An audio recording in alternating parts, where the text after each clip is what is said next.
Ils sont en colère et ont décidé de ne pas se laisser faire. Quelques 500 lycées et établissements d'enseignement français à l'étranger ont fait grève à l'appel de plusieurs syndicats et notamment du SNES-FSU, le premier syndicat des enseignants du secondaire. Les grévistes dénoncent principalement les suppressions de postes et la baisse du budget alloué à l'Agence pour l'enseignement français. Dès cette année, l'État français a déjà réduit sa dotation à hauteur de 33 millions d'euros. Lundi, tous les établissements de l'enseignement français au Maroc ont fait grève. Le Maroc, c'est le premier réseau des établissements français à l'étranger et c'est le réseau finalement où il y a le plus d'enseignants. Et donc par conséquent, nous allons être touchés de plein fouet de ces mesures de suppression d'emplois.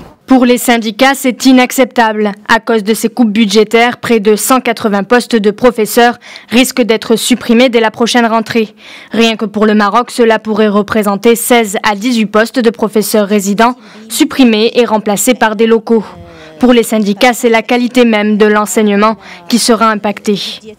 Nous sommes contre la suppression des emplois, contre l'augmentation des frais de scolarité, pour une réflexion de fond, pour améliorer la qualité, la maintenir et la tirer vers le haut. Au-delà de la suppression de postes, l'Association des Français de l'étranger craint une augmentation des frais de scolarité. Des mesures qui, selon les grévistes, risquent de créer une privatisation encore plus grande du réseau.